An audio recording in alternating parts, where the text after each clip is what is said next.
Hello and welcome to our heavily customized region of Coniferia here in Cities Skylines. In recent builds we've added beautiful beaches brimming with beachgoers taking a dip and just enjoying life, a busy marina full of activity and pretty boats, an international airport serving major cities with tourists and business, and low-density, family-friendly suburbs with beautiful old houses alongside tree-lined, quiet streets. In today's build, we'll be expanding the big city of Port Douglas to the south, building a detailed district featuring a stretch of tall condo towers along the coastline, as well as a local commercial hub with lots of surface parking just to make this area a little weird.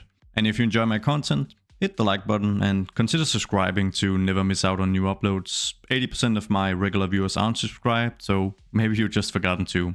Anyways, thanks in advance. Alright, so this build was recorded over the course of several days. I had to leave home for a few days due to work, and I always find that the content I create with such a schedule ends up being a little disjointed. At least it makes it a little more tricky to make like a coherent episode whenever it's recorded over the course of like a week. Multiple late evenings, so to say. I hope that doesn't stick too much out, but I am doing a voiceover as we're watching a time lapse throughout the entire episode because it just didn't work trying to do a live play, unfortunately. Anyways, what I'm starting out with here is just flattening the terrain and adding a pretty basic road layout. And I didn't master plan this area, but I did have an idea of mixing tall condo towers with some very low density commercial, as well as surface parking lots to go with that commercial. And I know in most people's minds, at least in mine, that seems like a bit of an odd combo because you've got two extremes. You've got something that is very high density, and you've got something that is very low density, and then you've even got surface parking lots, which is, I mean, in a high density area, it's the most useless form of using the lots. I mean, they could be empty, which would be more useless, but I think you catch my point. But it looks interesting, and I think, you know, something that's important for me to also try and incorporate in my builds, and you'll also see this when I build infrastructure, is that I'm not trying to make perfect cities. Cities in real life are not perfect, and even cities that consistently rank as, you know, most livable or most traffic free or with the best public transit system or whatever metric it may be that they consistently rank high in, those cities will also have issues. A ton of the more famous cities around the world that are supposedly great to live in are also extremely expensive to live in, and you will have urban cores that are pretty much only populated by, you know, cobbles where both people are white collar professionals. And there's nothing inherently wrong with that, but it does affect diversity a bit, and it always irks me when articles talk about top cities around the globe, and then, you know, in that top 10 list, maybe, you know, 7 or 8 of them also consistently rank as the most expensive cities around the globe, because it does kind of segment the people that actually could live here into like an A and a B team. Yeah, it's a bit weird, and I'm getting off on a tangent here. Anyways, I wanted this area to be high density, to be expensive condos, and I'm gonna keep the coastline that you can see in some of these clips the way it is. I don't want this to be beachy. I want the coastline to consist mainly of rocks and some dense trees. Just a more natural look and a little more quiet and secluded than if there were a beach here. Probably also makes it a little cheaper to live here, but I imagine that it's still insanely expensive. Port Douglas in general is a pretty expensive city. Probably ranks in top 10 on such a list, unfortunately. And we are just south of the downtown core of the city, which pretty much offers everything you would ever want, at least if you want to live in a big city, which of course not everyone does. But what you will see is that I stack up some very big condo towers here alongside the coastline. They're not necessarily super tall. They're not above 150 meters. They're probably not even above 125. And the reason for that is I don't want this area to dominate the downtown skyline. And I just don't think Port Douglas as a city has a big enough footprint for us to really incorporate, really big skyscrapers. And I think 300 or 400 meters would look totally out of place here.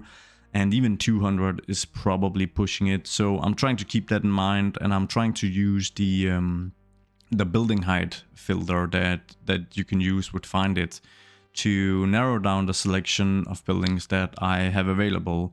I really love filtering my assets in this way because oftentimes it's not so much the style of the building that risks sticking out, at least if you've made a nice collection. It's more the scale of the building.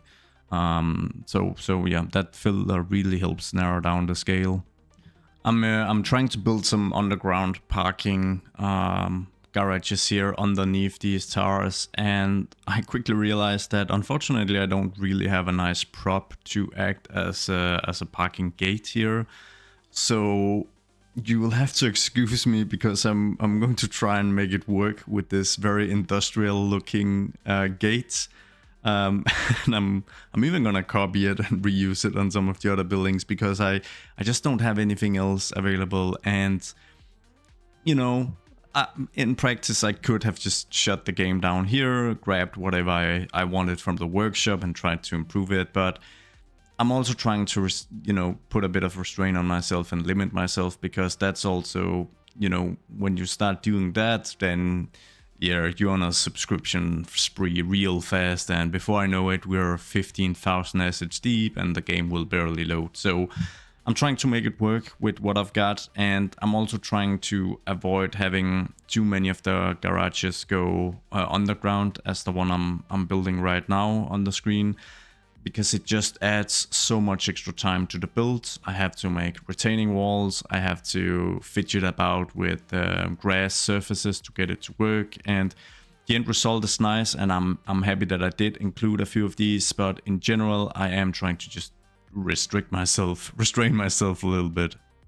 Turning our attention to the commercial strip that is just behind these condo towers. As I mentioned, I wanted it to be low density with surface parking mixed in to offer a weird contrast, being inspired by some areas from different cities. One example is Miami, that seems to have areas where there's obviously a ton of redevelopment going on, but you'll still have surface parking lots, or even completely empty lots. Not really sure what the deal is there, whether there are like taxes or some other outstanding legal issues making someone unable to sell the lot, or whatever it may be. It does create an interesting look, and yeah, I'm trying to just take a bit of inspiration.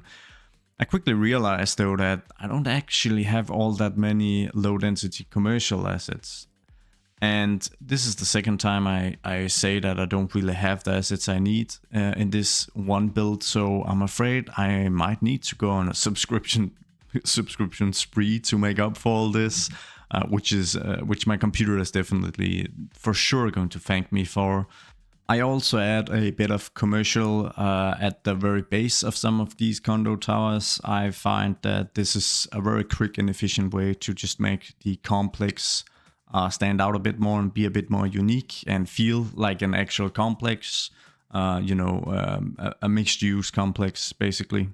I do try to restrict my usage of the procedural objects mod. I've mentioned this before, but I don't like that the buildings I create lose their functionality. I know you can use block services, and I do, to kind of give them new life, but it just doesn't feel real, which I know is it's odd, but I am odd, so why not? Anyways, we are moving on to the very exciting surface parking lots. We'll actually have trams serving this area, so there's plenty of opportunity to grab some public transport. You can walk here as well. It's very close to at least like 10,000 households in downtown. But I mean, Coniferia is not a region that is, perfectly served by public transport or, and the bike infrastructure here is absolutely tedious. It's horrible. It's almost non-existent, but not quite. And it's the stuff we have is terrible.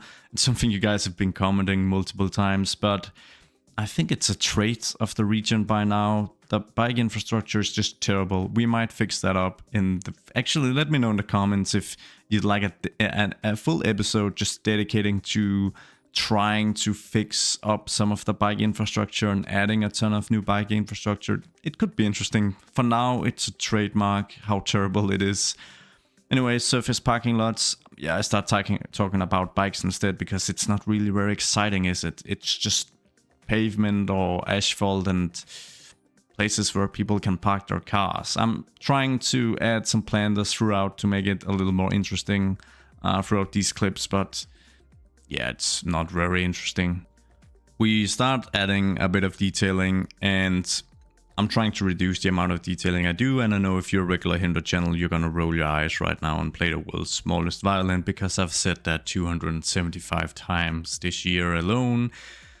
And yeah, I know I'm bad at reducing the amount of detail I do, but I guess if you've already set sort of a baseline of the amount of detailing you do in a particular city or map, then you got an issue because it's so hard to just reduce that amount to allow for quicker expansion. Yeah, still working on it, but sometimes I just look at areas where I've tried to reduce the amount of detailing and I'm like, it's missing something. It's just missing something. So I'm trying to just add trees, add some basic paths and let that be it.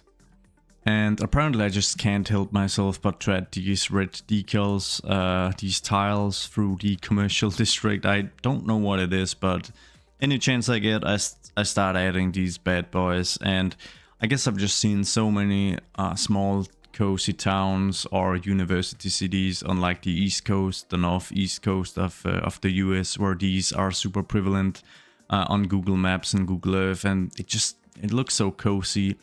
It just adds some uniqueness. It adds some color and some depth to the area. So, and that's depth, like something that's deep, not depth like in Euro Bunny. But I'm Danish, so I mess up words quite easily. Just wanted to clarify.